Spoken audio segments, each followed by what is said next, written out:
है sir start.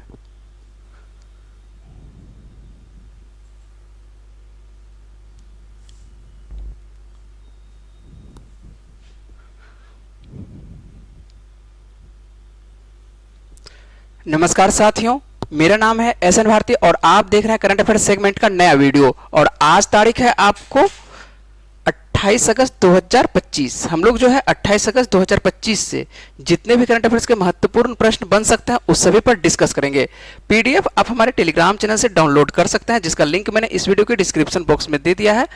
तो यहाँ से आप जो है टेलीग्राम पर जाकर ज्वाइन कर लीजिए टेलीग्राम को, और उसके बाद पीडीएफ डाउनलोड करके आप पीडीएफ से भी पढ़ाई कर सकते हैं। आइए हम लोग स्टार्ट कर लेते हैं पहले प्रश्न से, है ना, कि पहला प्रश्न क्या है। देख लेते हैं कि पहला प्रश्न क्या है। चलिए आते हैं, डायरेक्ट बातचीत नहीं करते हुए डायरेक्ट आते हैं प्रश्न पर ही। क्या है प्रश्न हम लोगों के सामने में कि हाल ही में किस देश ने राइट बैंक नामक दुनिया का पहला एआई संचालित बैंक लॉन्च किया है। ठीक है, पूछा जा रहा है कि किस देश के द्वारा आपको दुनिया का पहला एआई संचालित बैंक लॉन्च किया गया है। तो ये किस देश के द्वारा? तो ये मलेशिया के द्वारा। याद रहेगा कि एआई संचालित बैंक जो है किस देश के द्वारा लॉन्च किया गया है, तो ये आप ध्यान रखेंगे किस देश के द्वारा, तो मलेशिया के द्वारा। यह मलेशियाई लोगों के लिए बनाया गया है और दुनिया का पहला एआई ये संचालित बैंक है। तो दुनिया का क्या है? ये पहला एआई संचालित बैंक है। तो सबसे पहला प्रश्न तो यही बनेगा कि दुनिया का पहला एआई संचालित बैंक कहां पर लॉन्च किया गया है? तो ये मलेशिया में लॉन्च किया गया है ना। और यह जो है आपको वाईटीएल ग्रुप और सी लिमिटेड की साझेदारी में संचालित राइट बैंक देश के डिजिटल भविष्य की दिशा में कह सकते हैं एक साहसिक कदम है, जो विश्व स्तरीय एआई नवाचार को मलेशिया को परिभाषित करने वाले मूल्यों, भाषाओं और जीवन शैली के साथ क्या करता है? ये जोड़ता है। और जैसे ही नाम आता है, किसका नाम आता है आपको बता चुके हैं कि जैसे भी किसी भी देश का नाम आएगा तो उसके बारे में हम लोग क्या क्या बात कर लेंगे कि राजधानी क्या है। तो मलेशिया का यहां पर नाम आता है, तो मलेशिया की राजधानी क्या है? तो कुआलालंपुर है। और यहां पर जो मुद्रा चलती है, कौन सी मुद्रा? तो ये मुद्रा चलती है आपको रिंगित चलती है। कौन सी मुद्रा चलती है? तो आपको रिंगित मुद्रा चलती है ना। और यहाँ के जो वर्तमान में प्रधानमंत्री है, कौन है प्रधानमंत्री? आपको अनवर इब्राहिम है। कौन है? अनवर इब्राहिम। जो भी मान के चलिए कि महत्वपूर्ण देश रहेंगे उन पे हम लोग जो है बातचीत कर लेंगे। और कुआलालंपुर मान के चलिए कि देखने को मिलेगा आपको, छोटा सा देश है। यहाँ कुआलालंपुर कह सकते हैं, ये तो राजधानी है आपको मलेशिया देश है ना। क्या है? मलेशिया है। तो मलेशिया की राजधानी क्या है? कुआलालंपुर है। ये सब भी आपको ज्योग्राफी के अंतर्गत पूछा जाता है, तो ये भी आपको ध्यान रखना है बार बार, है ना। तो करंट अफेयर्स के अंतर्गत जब भी कुछ भी बातचीत होगी तो वो बातचीत हम लोग करते रहेंगे। तो आप लोगों को क्या प्रश्न पूछा जा सकता है? यहाँ पर सीधा आप लोगों को प्रश्न पूछा जाएगा कि दुनिया का पहला एआई संचालित बैंक जो है कहां पर इसका कह सकते हैं कि स्थापना कर सकते हैं या लॉन्च कर सकते हैं, कुछ भी कर सकते हैं कि कहां पर लॉन्च किया गया। ये किस देश में? तो ये मलेशिया में लॉन्च किया गया। क्या है? दुनिया का पहला एआई संचालित बैंक। ठीक है, चलते हैं अगले प्रश्न पर। और अगला प्रश्न क्या है हम लोग देखते हैं कि नेक्स्ट प्रश्न क्या है हम लोग के सामने में। और नेक्स्ट प्रश्न हम लोगों के सामने में कि हाल ही में कौन सा देश, यहां पर भी देश के ही बारे में पूछा जा रहा है, यह भी अंतरराष्ट्रीय प्रश्न से संदर्भित प्रश्न है आपको। क्या है कि हाल ही में कौन सा देश आधिकारिक रूप से अंतरराष्ट्रीय बिग कैट अलायंस में शामिल हो गया है? ये कौन सा देश है? तो आपको नेपाल है। किसके बारे में बात कर रहे हैं? ये नेपाल के बारे में बात कर रहे हैं। और नेपाल पूछा जा रहा है कि ऐसा कौन सा देश है जो आधिकारिक रूप से अंतरराष्ट्रीय बिग कैट अलायंस में, है ना। क्या पूछा जाएगा? बिग कैट अलायंस में ये शामिल हो गया है। तो ये कौन सा देश है? आपको नेपाल है। तो और इसका जो स्टार्ट, यदि बात करें कि स्टार्ट किसके द्वारा, बिग कैट अलायंस स्टार्ट किस देश के द्वारा किया गया था, तो ये बिग कैट अलायंस जो है यहां पर देखिए आपके पास लिखा हुआ भी है कि भारत के प्रधानमंत्री वर्तमान में कौन है? नरेंद्र मोदी है। और इनके द्वारा ही, भारत के जो प्रधानमंत्री हैं नरेंद्र मोदी, इनके द्वारा ही कब? तो ये 2023 में ये आपको शुरू किया गया था। क्या? तो इंटरनेशनल बिग कैट अलायंस। क्या नाम था इनका? तो आपको इंटरनेशनल बिग कैट अलायंस है। और इसमें अब क्या हो जा रहा है? कौन सा देश शामिल हो जा रहा है? तो आपको नेपाल शामिल हो जाए। हम लोगों का पड़ोसी देश है नेपाल। तो नेपाल को आपको ध्यान रखना है कि नेपाल क्या है? आपको इंटरनेशनल बिग कैट अलायंस में क्या हो रहा है? ये शामिल हो रहा है। और इस प्रकार इसको शॉर्ट में क्या बोलते हैं? आपको IBCA बोलते हैं। यहां से आई से क्या हो जाएगा? इंटरनेशनल, बी से क्या हो जाएगा? बिग हो जाएगा, है ना। सी से क्या? कैट, ए से अलायंस हो जाएगा। तो इसको शॉर्ट में भी बोला जाता है, IBCA बोला जाता है। तो ये भी आप ध्यान रखेंगे, कहीं कहीं पर आपको IBCA लिखा हुआ रहेगा तो समझ में आ जाना चाहिए कि IBCA मतलब क्या होता है? इंटरनेशनल बिग कैट अलायंस होता है, जिसमें अब कौन सा देश शामिल हो रहा है? तो नेपाल शामिल इसमें कर लिया गया है। ठीक है, तो इस प्रकार ये देखते हैं कि वर्तमान में यदि पूछा जाए, आप लोगों को यह भी प्रश्न पूछा जा सकता है कि बिग कैट अलायंस में वर्तमान में कितने सदस्य देश हैं? कितने सदस्य देश हैं? तो यहां पर आपको ध्यान रखना है कितने सदस्य देश हैं? तो 90 सदस्य देश है। कितने सदस्य देश हैं? तो आपको 90 सदस्य देश हो, जैसे ही नेपाल शामिल होता है तो कितना सदस्य देश हो चुका है? 90 सदस्य देश हो चुका है, ठीक है। और प्रधानमंत्री नरेंद्र मोदी जो है इसे बड़ी बिल्ली क्या कहा जाता है? बिग कैट अलायंस को क्या कहा जाता है? बड़ी बिल्लियों का एक कह सकते हैं कि श्रेणी कहा जाता है ना। और बड़ी बिल्ली में जो है कितने प्रमुख को रखा गया, कितने प्रजाति को? तो ये आपको 7 प्रजाति को, 7 आपको प्रजाति को क्या रखा गया यहां पर? इसमें बिग कैट अलायंस के अंतर्गत रखा गया। कितने? तो बिग कैट अलायंस के आपको अंतर्गत रखना है, याद रखना है, ये भी याद रखना है कि कितने प्रजातियों को रखा गया। तो कितने प्रजातियों को? तो 7 प्रजातियों को, याद रहेगा कितने प्रजातियों को? तो 7 प्रजातियों को रखा गया है इसके अंतर्गत में, है ना। और इसका नाम इंटरनेशनल बिग कैट अलायंस, इसीलिए यहां पर जो है शॉर्ट में लिखा हुआ है कि आपको ये पहले ही बता चुके हैं IBCA रखा गया है। और इसमें अब कौन शामिल हो रहा है? तो नेपाल, है ना, आधिकारिक रूप से सदस्य इसका बन गया है। तो ये मान चलिए कि कहां से प्रश्न उठाया गया है? ये पर्यावरण से उठाया गया है ना। तो ये जो प्रश्न आपको देखने को मिल रहा है किस संदर्भ में देखने को मिल रहा है? पर्यावरण। यदि आपके सिलेबस में पर्यावरण है तो ये प्रश्न आपके लिए महत्वपूर्ण रहेगा, है ना।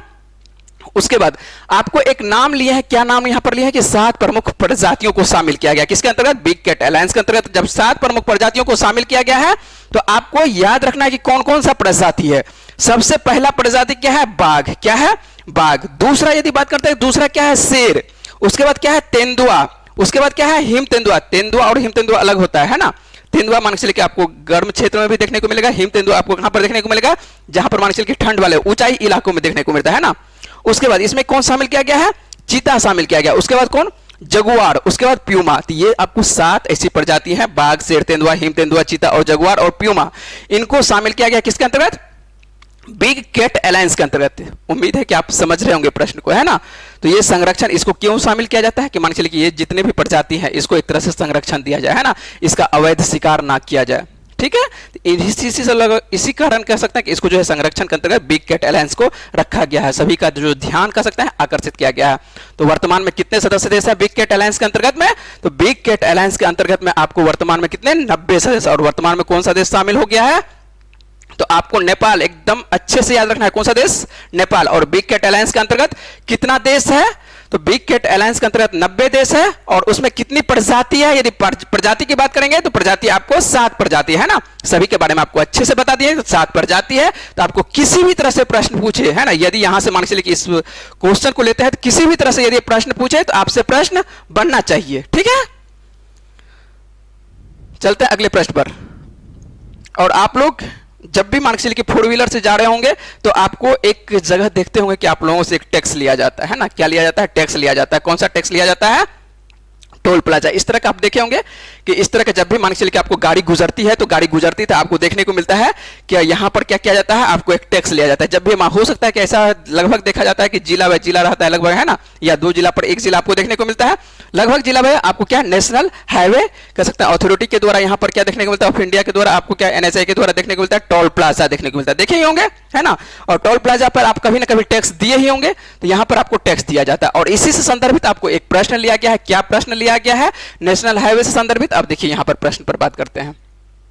अब देखिए प्रश्न क्या है कि हाल ही में NHAI, किसके बारे में बात कर रहे हैं कि हाल ही में NHAI ने टोल प्लाजा कर्मचारियों के बच्चों के कह सकते हैं कि बच्चों की शिक्षा के लिए कौन सी पहल शुरू की गई है? तो ये पहल कौन सी पहल शुरू की गई है? आपको प्रोजेक्ट आरोहण शुरू किया गया है। कौन सा प्रोजेक्ट है? ये प्रोजेक्ट आपको आरोहण है, याद रहेगा। क्या है? किसके लिए है? ये भी ध्यान रखना है। और किसके द्वारा है? तो NHAI स्टार्ट किया है। किसके द्वारा? NHAI ने जो है टोल प्लाजा कर्मचारी, जो टोल प्लाजा पर जो कर्मचारी जितने भी रहते हैं उनके बच्चों की कह सकते हैं आपको शिक्षा के लिए। किनके? तो आपको टोल प्लाजा के जो बच्चों की सुरक्षा कह सकते हैं कि शिक्षा के लिए एक पहल स्टार्ट किया गया है। और इस पहल का क्या नाम है? तो इस पहल का नाम है प्रोजेक्ट आरोहण नाम है ना। क्या नाम है? प्रोजेक्ट आरोहण है। तो आपको ध्यान रखना है NHAI का सबसे पहले तो फुल फॉर्म देख लीजिए क्या होता है? भारतीय राष्ट्रीय आपको राजमार्ग प्राधिकरण, इसको हिंदी में बोलते हैं ना, आपको इंग्लिश में बता ही चुके हैं। और इसी की कह सकते हैं कि टोल प्लाजा के जो कर्मचारी के जो बच्चे होते हैं उसके शैक्षिक आकांक्षाओं को पूरा करने के लिए प्रोजेक्ट कौन सा स्टार्ट किया गया है? तो आपको प्रोजेक्ट आरोहण स्टार्ट किया गया है ना। कौन सा है? तो प्रोजेक्ट आरोहण। यदि आप चाहते सोचते होंगे कि मान के चलिए कि आसानी से प्रश्न बने एक लाइन में, मान के चलिए कि हो सकता है बहुत लड़के ऐसे बोलते हैं कि एक लाइन में आप निकाल दीजिए। एक लाइन में तो निकल जाएगा, है ना। प्रश्न हो सकता है कि 10 मिनट में तब बन जाए, लेकिन आपसे प्रश्न परीक्षा में नहीं बनेगा, है ना। जब आप जितना शॉर्ट में पढ़िएगा तो उतना शॉर्ट में परीक्षा में मान के चलिए कि उतना जल्दी आपसे स्लिप होता है, नहीं बनता है।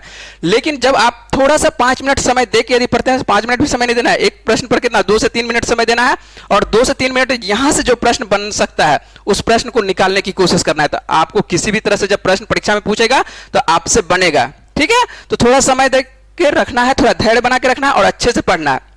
ऐसे तो मान के चलिए आप ऑब्जेक्टिव पढ़ते ही होंगे, ऑब्जेक्टिव पढ़िएगा तो क्या हो जाएगा, ये आसान हो जाएगा आपके लिए बनाना, ठीक है। जो मल्टीपल चॉइस क्वेश्चन आप बनाइएगा तो यहां पर क्या हो जाएगा, आपको ये आसान प्रश्न लगेगा बनाने के लिए। ऐसे मान के चलिए जब पढ़ते हैं तो आपको ये थोड़ा भाषा वाला हो सकता है कि आपको कठिनाई लगता होगा, क्योंकि इस तरह से आप पढ़ते नहीं है ना। लेकिन आपको पढ़ना होगा इस तरह से, अच्छा यदि करंट अफेयर्स करना होगा तो मान के चलिए आपको इस तरह से पढ़ना ही होगा, ठीक है। वैसे तो आप स्वतंत्र है किसी भी तरह से पढ़ने के लिए, ठीक ना। चलिए, हाल ही में क्या कहते हैं, एनएचआई ने टोल प्लाजा कर्मचारियों के बच्चों की कह सकते हैं कि शिक्षा के लिए कौन सी पहल स्टार्ट किया गया है, ये आपको प्रोजेक्ट आरोहण स्टार्ट किया गया है। तो भारतीय राष्ट्रीय राजमार्ग प्राधिकरण कह सकते हैं कि टोल प्लाजा कर्मचारियों की शैक्षिक आकांक्षाओं को पूरा करने के लिए प्रोजेक्ट कौन सा स्टार्ट किया है, तो ये आरोहण स्टार्ट किया है। उद्देश्य क्या है, क्यों ऐसा करना पड़ा है, तो वित्तीय बाधाओं को दूर करना। क्या है उद्देश्य, तो वित्तीय बाधाओं को दूर करना और आर्थिक रूप से कमजोर वर्गों के छात्रों को गुणवत्तापूर्ण शिक्षा तक कह सकते हैं कि ये पहुंच प्रदान करना है। क्या करना है, गुणवत्तापूर्ण आपको शिक्षा पहुंच प्रदान करवाना है। और इस परियोजना के अंतर्गत देखते हैं कि किसको रखा गया है, तो 11 से लेके स्नातक के अंतिम वर्ष तक के मान के लिए 500 छात्रों को इसमें शामिल करना है, सभी को नहीं शामिल किया जाएगा। तो 11 से लेके आपको स्नातक के अंतिम कह सकते हैं वर्ष के 500 छात्रों को क्या करना है, इसमें शामिल करना है। और उसके बाद यदि बात करते हैं कि छात्रवृत्ति किसको कितना कितना मिलेगा, है ना, यदि बात करते हैं कि प्रत्येक छात्र को वित्तीय वर्ष 2025-26 के दौरान 12,000 रुपए क्या मिलेंगे, आपको वार्षिक छात्रवृत्ति मिलेगी। और इसके अतिरिक्त जो स्नातक उत्तर होंगे, उसके बाद उच्च शिक्षा के जो इच्छुक होंगे उनको कितना मिलेगा, मेधावी छात्रों को, तो 50-50 हजार रुपए की ये आपको अतिरिक्त कह सकते हैं कि छात्रवृत्ति प्रदान की जाएगी, है ना। तो ये आपको ध्यान रखना है कि मान के चलिए किसको किसको कितना मिल रहा है। तो ये आप नहीं भी याद रख सकते हैं, लेकिन ये आपको याद रखना है कि प्रोजेक्ट आरोहण किसके लिए आया था, और ये पहल जो है किसके लिए आया था, किसके बच्चों के लिए आया था, है ना। तो आपको ध्यान रखना है ये प्रोजेक्ट आरोहण, है ना, और national highway authority of India के द्वारा ये स्टार्ट किया गया था, ठीक है। चले अगले प्रश्न पर, और अगला प्रश्न देख लेते हैं क्या है। आसान प्रश्न है आज के सेगमेंट का, सभी प्रश्न आसान है।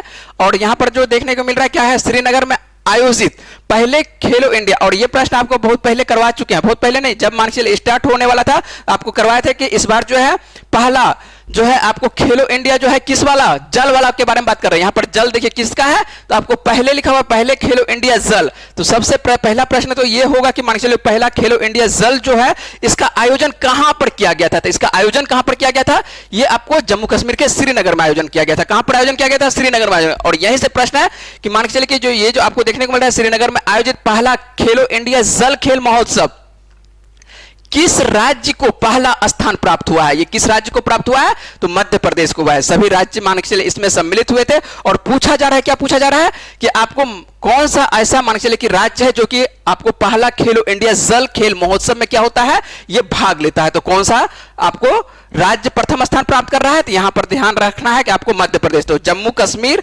कि कह सकता है जो ग्रीष्मकालीन राजधानी जिसको बोला जाता है, किसको बोला जाता है ग्रीष्मकालीन राजधानी, तो आपको श्रीनगर में। जब भी देखिए कुछ भी ना कुछ आपको फैक्ट देते रहेंगे, है ना। तो यहां पर आपको ध्यान रखना है कि ग्रीष्मकालीन राजधानी श्रीनगर को बोला जाता है। और यहां पर आपको देखने को मिलेगा एक प्रतिष्ठित झील है, जो प्रमुख आपको झील देखने को मिला, कौन सा झील, तो आपको डल झील, पढ़े होंगे ज्योग्राफी में, डल झील कहां पर है, तो आपको जम्मू कश्मीर में देखने को डल झील पर ही जो है आपको 3 दिवसीय खेलो इंडिया जल खेल महोत्सव यहां पर क्या होता है, संपन्न होता है। तो यहां से प्रश्न क्या क्या पूछा जा सकता है, देखिए दो लाइन में क्या क्या पूछा जा सकता है। सबसे पहला पूछा जाएगा कि आपको पहले खेलो इंडिया जल खेल महोत्सव का आयोजन कहां पर हुआ है, तो कहां पर इसका आयोजन हुआ है, तो आपको जम्मू कश्मीर के श्रीनगर में हुआ है, ठीक है। उसके बाद आपको जम्मू कश्मीर की कह सकता है कि ग्रीष्मकालीन राजधानी किसको बुलाता है, तो श्रीनगर को बुलाता है।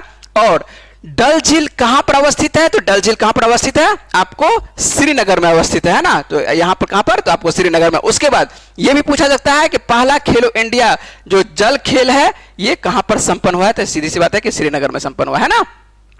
और इसमें अब देखिए, अब क्या प्रश्न है उस पे आते हैं। मध्य प्रदेश जो है श्रीनगर में आयोजित पहले खेलो इंडिया वाटर, इसको वाटर इंग्लिश हिंदी में वाटर बोल सकते हैं, इंग्लिश में वाटर बोल सकते हैं, हिंदी मान चलिए जल बोलते हैं। तो आपको पहला खेलो इंडिया वाटर स्पोर्ट्स फेस्टिवल में जो है 10 स्वर्ण पदक जीतता है। कितना स्वर्ण? तो 10 स्वर्ण सहित कह सकते हैं कि कुल मिला के 18 पदक जीतता है। किसके द्वारा? तो मध्य प्रदेश के द्वारा कह सकते हैं कि मध्य प्रदेश के द्वारा जो है यहां पर 10 स्वर्ण सहित कुल कितना पदक जीतता है? 18 पदक जीतता है। और इसी के साथ ये क्या प्राप्त करता है? शीर्ष स्थान। कौन सा स्थान? तो ये प्रथम स्थान प्राप्त करता है और चैंपियन बनकर ये कह सकते हैं कि तालिका में शीर्ष स्थान ये हासिल करता है ना। और यदि बात करते हैं, यदि आपको 18 में 10 स्वर्ण है तो मान के चलिए 3 क्या है? रजत पदक है, और उसके बाद 5 क्या है? कांस्य पदक है। तो यहां पर ध्यान रखना है, 3 क्या है? रजत है, 5 क्या है? कांस्य पदक है। ध्यान रहेगा। कुल मिला के कितना मध्य प्रदेश के द्वारा पदक जीता गया है? तो 18 पदक जीता गया है। और 18 पदक में आपको 10 क्या है? स्वर्ण है, 3 क्या है? रजत है, 5 क्या है? कांस्य पदक है ना। समझ रहे होंगे बात को। यदि आप ऐसे नहीं पढ़िएगा तो मान के चलिए कि आपको याद नहीं होने वाला है। तो यहां से यदि आपको अब किसी भी तरह से प्रश्न पूछे, एक लाइन पर है, एक लाइन में से आपको 5 से 6 लाइन आपको प्रश्न बनेगा। आप जो भी मान के चलिए कि ज्योग्राफी पढ़े हो या किसी भी विषय को आप पढ़ रहे होंगे, वो भी आपका यहां पर क्या होता जाएगा? रिवीजन होता जाएगा। आइए जल्दी से बात कर लेते हैं। जैसे ही मध्य प्रदेश का नाम आया तो मध्य प्रदेश के बारे में आपको बताया, जब भी राज्य का नाम आएगा क्या बात करेंगे कि राजधानी क्या है। तो मध्य प्रदेश की राजधानी क्या है? भोपाल है। और मुख्यमंत्री वर्तमान में कौन है? तो आपको डॉक्टर मोहन यादव है। और राज्यपाल की बात करेंगे तो राज्यपाल कौन है? तो मंगू भाई छगन भाई पटेल है। और लोकसभा की यदि बात करें कि लोकसभा कितनी सीटें आपको मध्य प्रदेश से? 29 सीटें। यदि राज्यसभा की बात करें कि राज्यसभा कितनी सीटें? तो आपको 11 सीटें आपको देखने को मिलेगा। कहां से? ये मध्य प्रदेश से देखने को मिलता है। ठीक है, तो ये सब आपको क्या हो रहा है? रिवीजन हो रहा है। ऐसा नहीं कि ये करंट अफेयर्स के अंतर्गत आपको पढ़ा रहे हैं, ये आपके लिए क्या है? रिवीजन है। ठीक है, चले अगले प्रश्न पर। और अगला प्रश्न देखिए क्या है, यही आपके मुख्य थीम पर जो आपको प्रश्न देखने को मिला था, यही प्रश्न देखने को मिला था। सबसे पहला जो हम लोग देख लेते हैं, क्या यहां पर देख लेते हैं प्रश्न क्या पूछा जा रहा है। तो सबसे पहले देखते हैं कि वैश्विक आध्यात्मिक पर्यटन सम्मेलन क्या है? वैश्विक आध्यात्मिक पर्यटन सम्मेलन का आयोजन किस शहर में किया जाएगा? तो ये कहां पर किया जाने वाला है? आपको ये भी मध्य प्रदेश का एक शहर का नाम क्या है? उज्जैन। नाम सुने होंगे उज्जैन का। और उज्जैन को जो है महाकाल की नगरी के नाम से भी जाना जाता है। तो सबसे पहला ऑप्शन आपको ये हो सकता है कि कभी पूछा जा सकता है, ज्योग्राफी के अंतर्गत पूछा जा सकता है कि महाकाल की नगरी किसको बुलाता है? तो ये उज्जैन को ही बुलाता है। और यहीं पर वैश्विक आध्यात्मिक पर्यटन सम्मेलन का क्या किया जा रहा है? आयोजन किया जा रहा है। वैसे आयोजन जो है कल ही मान के चलिए कि स्टार्ट हो चुका है। तो ये आयोजन आपको 27 अगस्त 2025 को, और आज तारीख है आपको कितना? 28 अगस्त है। तो ये आपको आयोजन कल ही मान के चलिए स्टार्ट हुआ है। तो ये आपको सीधी सी बात है कहां पर स्टार्ट हुआ है? ये दूसरा आध्यात्मिक आपको पर्यटन सम्मेलन है आपको मध्य प्रदेश के किस शहर में? तो मध्य प्रदेश के आपको उज्जैन शहर में, है ना। ये उज्जैन कहां पर देखने को मिल रहा है? ये उज्जैन आपको देखने को मिल रहा है मध्य प्रदेश में देखने को मिल रहा है। इसका उद्देश्य क्या है? तो कैसा क्यों किया जाता है? आध्यात्मिक नेताओं, नीति निर्माताओं और पर्यटन विशेषज्ञों और नव प्रवर्तकों को एक साथ लाकर भारत के आध्यात्मिक पर्यटन क्षेत्र में भविष्य को क्या करना है? एक आगे कह सकते हैं कि लाने की विचार किया जा रहा है ना। तो सीधी सी बात है कि आपको पर्यटन के क्षेत्र में जो देखने को मिल रहा है, इसको भी अध्यात्म के अंतर्गत रखा जाता है ना। जब भी मान के चलिए आप कहीं जा रहे हैं, तो यहां जैसे मान लेते हैं कि आप मध्य प्रदेश जाइएगा, महाकाल की नगरी कहां? उज्जैन जाइएगा, तो क्या पर्यटन को बढ़ावा मिलेगा या नहीं मिलेगा? तो पर्यटन को बढ़ावा अवश्य मिलेगा। और विदेश से वही व्यक्ति आते हैं, मान चलिए विदेश से भी आते हैं, तो आपको कहां पर देखने को मिलता है? महाकाल की नगरी घूमने को मिलता है। वाराणसी कह सकते हैं।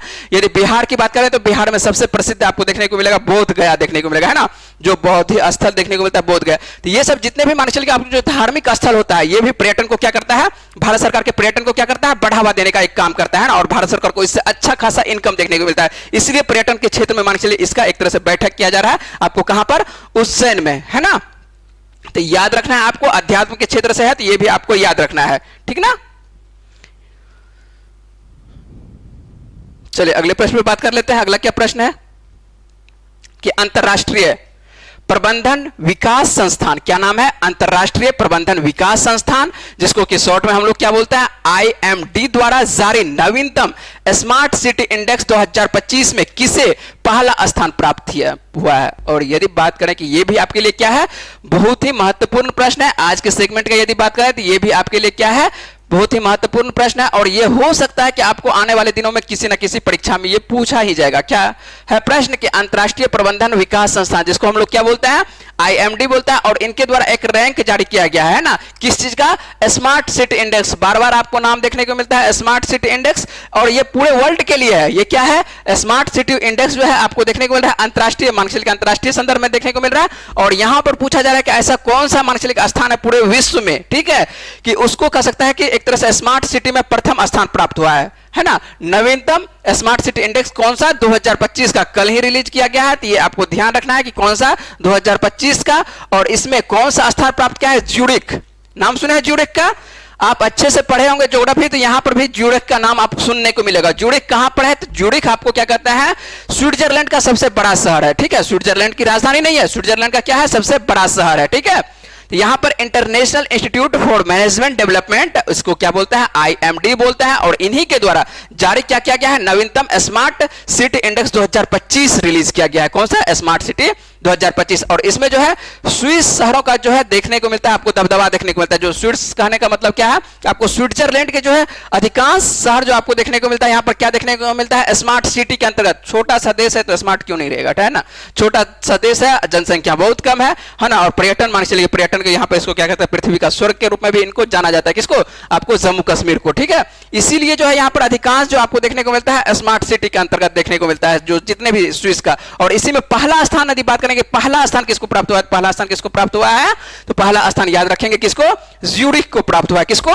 तो ज्यूरिख को प्राप्त हुआ है, याद रहेगा।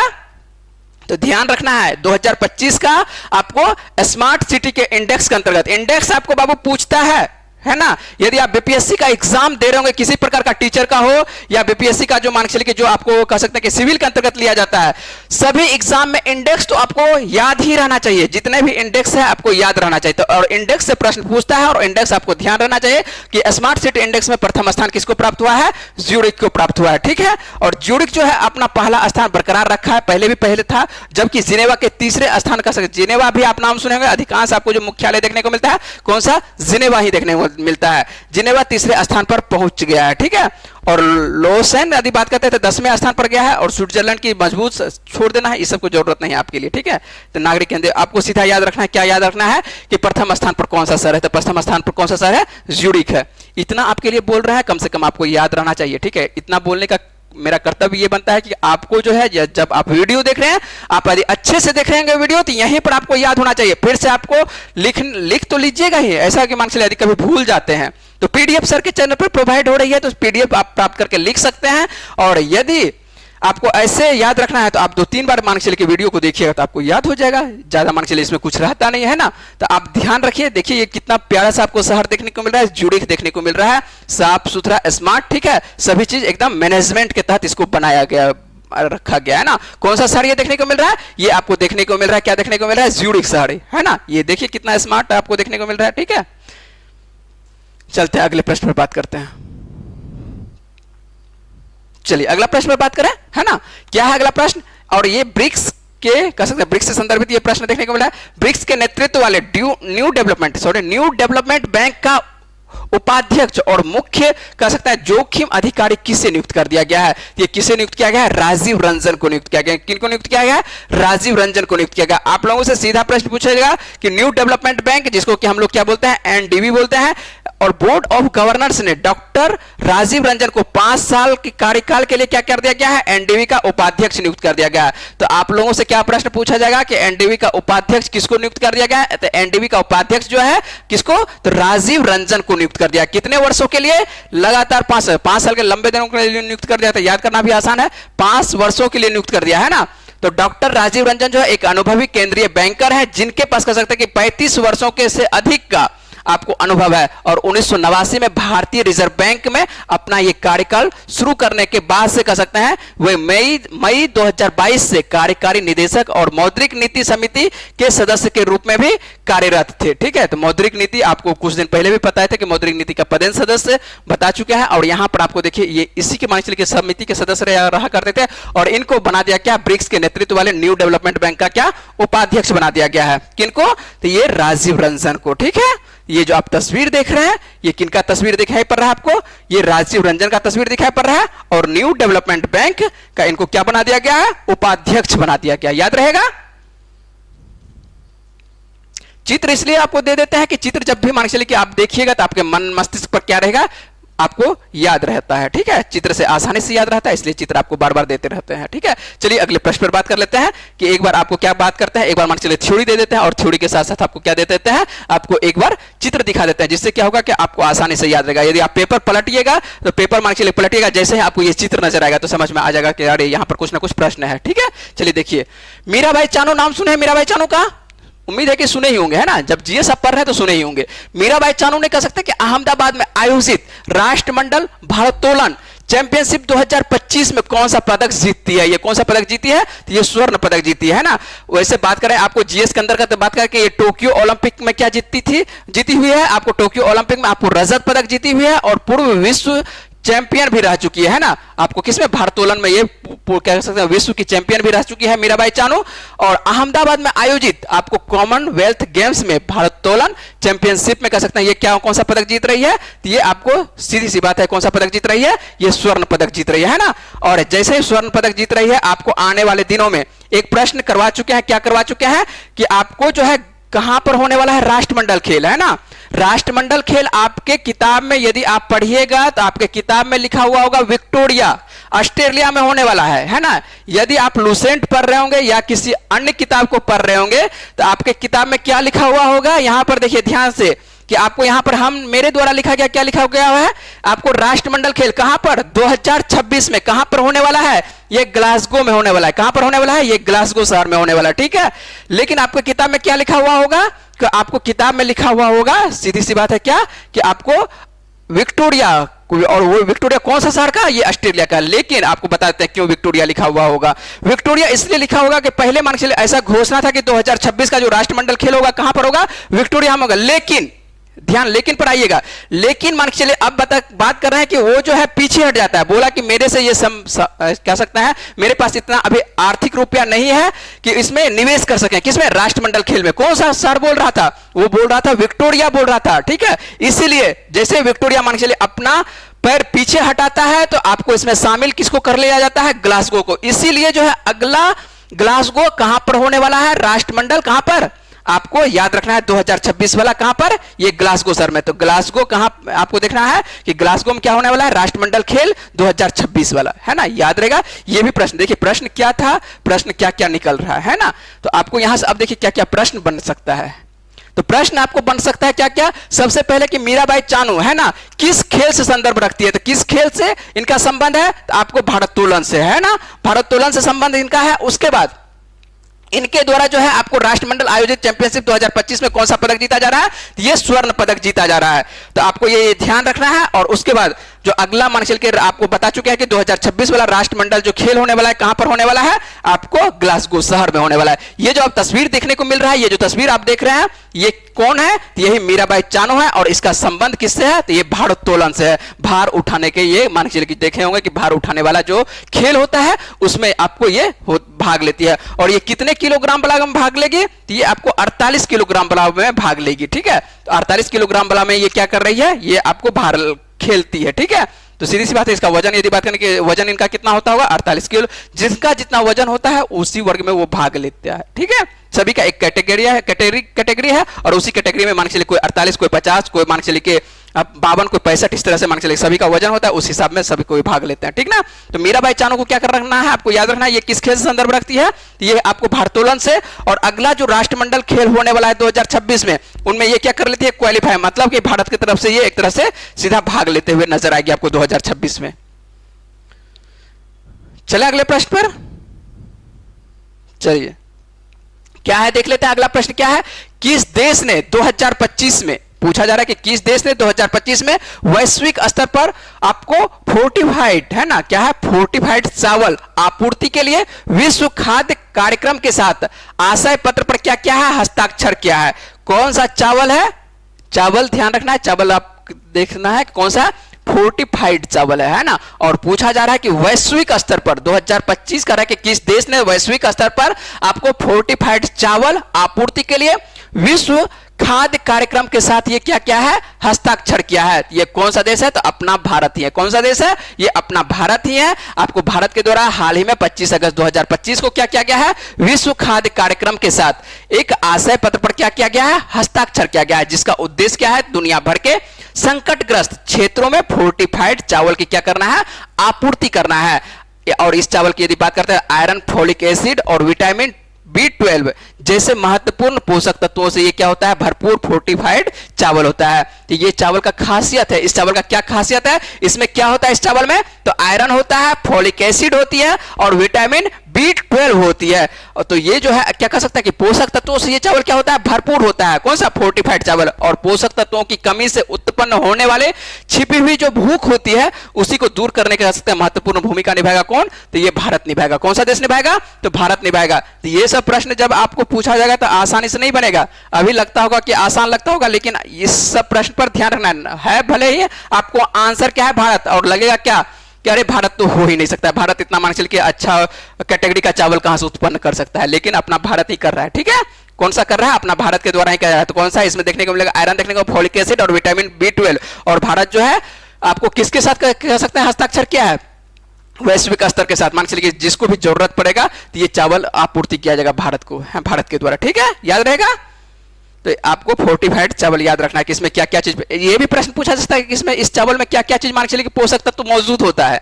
कौन कौन सा पोषक तत्व मौजूद होता है, तो पोषक तत्व आपको बता चुके हैं। ये सब आप अंडरलाइनिंग करके लिखेंगे। जब तक आप अपने कॉपी में लिखेंगे नहीं तब तक आपको याद होगा नहीं। तो आप जो 10 क्वेश्चन देते हैं, लगभग 10-11 के आसपास रहता है सेगमेंट के अंतर्गत, तो ये प्रश्न आप अच्छे से लिखिएगा तभी आपको याद होगा। चलते हैं अगला प्रश्न पर बात कर लेते हैं। क्या है नेक्स्ट प्रश्न हम लोगों के सामने में, भारतीय क्या है कि भारतीय नौसेना से संदर्भित आपको प्रश्न देखने को मिलता है कि भारतीय नौसेना किस नौसैनिक अड्डे पर स्टील्थ फ्रिगेट आईएनएस उदयगिरी और आईएनएस आपको हिमगिरी को तैनात करने वाली है। तो ये कहां पर, तो आपको विशाखापत्तनम में। ठीक है, विशाखापत्तनम किस राज्य के अंतर्गत आता है, तो विशाखापत्तनम जो है आपको आंध्र प्रदेश का तटीयवर्ती क्या है, शहर है ना। ये तटीयवर्ती शहर है विशाखापत्तनम। और यहीं पर जो है रक्षा मंत्री राजनाथ सिंह के द्वारा जो है भारतीय नौसेना के 2 युद्धपोतों को, जिसका क्या नाम है युद्धपोतों का, तो यहां पर ध्यान रखना, आईएनएस आपको उदयगिरी है और आईएनएस क्या है, आपको हिमगिरी है। दोनों में गिरी लगा हुआ है, आसान है याद करना। उदयगिरी है, क्या है, हिमगिरी है। याद रखिएगा कि 2 भाई क्या नाम है, एक उदयगिरी और दूसरा कौन सा, हिमगिरी। ठीक है, तो यहां पर जो अत्याधुनिक कह सकते हैं कि मल्टी आपको मिशन स्टील्थ फ्रिगेट मिलने से भारत की क्या होगी, नौसेना सीधी सी बात है कि क्षमता करने वाली क्या होगी, क्षमता बढ़ेगी। और विशाखापत्तनम के नौसैनिक अड्डे पर ये दोनों स्टील्थ फ्रिगेट नौसेना को मिले हैं। और इन दोनों अग्रिम पंक्ति में क्या होगा, युद्धपोतों का ये निर्माण अलग अलग शिपयार्ड में ये हुआ है। ये इतना जरूरत नहीं है आप लोगों के प्रश्न के लिए। आपको क्या याद रखना है, तो आपको सीधी सी बात है कि स्टील्थ फ्रिगेट आईएनएस उदयगिरी और आईएनएस आपको हिमगिरी कहां पर इसको तैनात किया जाएगा, कहां पर किस बेस पर, तो आपको ये विशाखापत्तनम में। कहां पर, ये विशाखापत्तनम में। आप देख लीजिए, थोड़ा सा इमेज देख लीजिए और इमेज से आसानी से आपको याद रहेगा, है ना। तो ये जो आपको देखने को मिल रहा है, ये क्या देखने को मिल रहा है, एक उदयगिरी देखने को मिल रहा है, एक हिमगिरी देखने को मिल रहा है, और इसको विशाखापत्तनम में क्या कर दिया गया है, लॉन्च कर दिया गया है। ठीक है, तो ये आपको ध्यान रखना है। तो आज का जो सेगमेंट था, हम लोग का जो महत्वपूर्ण प्रश्न था, तो यहां तक ही रखेंगे महत्वपूर्ण प्रश्न। लेकिन आप लोगों से अंत में क्या करते हैं, अंत में आप लोगों से जो पिछले वीडियो का जो जैसे कल आपको वीडियो बनाए थे, उस वीडियो में जो भी मान लीजिए महत्वपूर्ण प्रश्न था वो आप लोगों से पूछे थे। एक प्रश्न पूछे थे, क्या पूछे थे, जैसे कि भारत को क्या पूछे थे आप लोगों से कि भारत को विश्व प्रतिस्पर्धात्मक सूचकांक 2025 में कौन सा स्थान दिया गया है। पूछे थे कि मान चलिए भारत को विश्व प्रतिस्पर्धात्मक सूचकांक 2025 में, ये भी देखिए इंडेक्स से संदर्भित प्रश्न है। यदि कल का वीडियो यदि आप नहीं देखे हैं तो वहां से मान चलिए, यदि आप नहीं देखे तो यहां से भी आप कम से कम बनाने की कोशिश कीजिए कि प्रतिस्पर्धात्मक सूचकांक 2025 में कह सकते हैं कि पूछा जा रहा है कि भारत को कौन सा स्थान दिया गया है। तो भारत को कौन सा स्थान दिया गया है, तो इसका आंसर क्या हो जाएगा, 41वां। क्या हो जाएगा, आंसर 41वां। और यदि यह प्रश्न आपको नहीं बना है, यदि मान लेते कि ये प्रश्न आपसे नहीं बन पा रहा है, तो आपको क्या करना है, परसों का वीडियो जाना है। परसों के वीडियो में इसके बारे में क्या किया है, विस्तार से बातचीत किया है कि प्रथम स्थान पर कौन सा, यहां पर नहीं बताएंगे, प्रथम स्थान पर कौन सा देश है, दूसरे स्थान पर कौन सा देश है और भारत का क्या स्थान है, सभी के बारे में पूरे विस्तार से बात किया है। यदि आप पिछला वीडियो नहीं देखे तो आप जाके देखिए, आपको प्रश्न बनेगा। हम लोग देख लेते हैं आज का क्या प्रश्न है। आज का प्रश्न देख लेते हैं क्या है आज का प्रश्न। निम्न में से किसने जेम्स वेब स्पेस टेलीस्कोप की मदद से यूरेनस, कल इसके बारे में पूरे विस्तार से बात किए थे, यूरेनस ने नए चंद्रमा S/2025 U1 की खोज की है। तो आप नाम यदि आपको याद नहीं भी रहता है तो कोई जरूरत नहीं है नाम याद रखने का, सीधा आपको याद रखना है कि वर्तमान में ऐसा कौन सा मान चलिए कि ग्रह है और ग्रह का नाम क्या है, यूरेनस, और यूरेनस के नए चंद्रमा की संख्या कितनी हो चुकी है और नया चंद्रमा का क्या नाम है, या किसके द्वारा, नया चंद्रमा का नाम तो छोड़, नया चंद्रमा का नाम तो आपको लिखा हुआ ही है, क्या है, इस कौन सी संस्था ने इसको खोज किया। यहां पर पूछा जा रहा है कि निम्न में से किसने, जो वेब आपको स्पेस टेलीस्कोप है ये किसकी है, ये किस संस्था की है, आपको नासा की है, इसरो की है, और रोसकोसमोस की है, या जाक्सा की है, किसका है, इसका आंसर आपको क्या देना है, आपको देना है कमेंट बॉक्स में है। कमेंट बॉक्स में आप लोग आंसर दे नहीं रहे हैं, यदि आप आंसर नहीं दीजिएगा तो कैसे पता चलेगा, ठीक है। तो आंसर देने की कोशिश कीजिए, यदि आप वीडियो देख रहे हैं तो आपको आंसर देना होगा, ठीक है। आंसर सर के चैनल पर जाना है और कमेंट बॉक्स में आपको क्या करना है, लिखना होगा कि इसका सही आंसर क्या होगा। चलिए मिलते हैं आप लोगों से कब, अगले वीडियो में। यदि आपको वीडियो अच्छी लग रही है तो वीडियो को क्या करना है, लाइक करना है, चैनल को क्या करना है, सब्सक्राइब करना है, और अपने दोस्तों के साथ वीडियो को क्या करना है, शेयर करना है। चलिए मिलते हैं आपसे अगली वीडियो में, तब तक के लिए अपना ख्याल रखिए, पढ़ते रहिए, वीडियो में बने रहने के लिए बहुत बहुत धन्यवाद।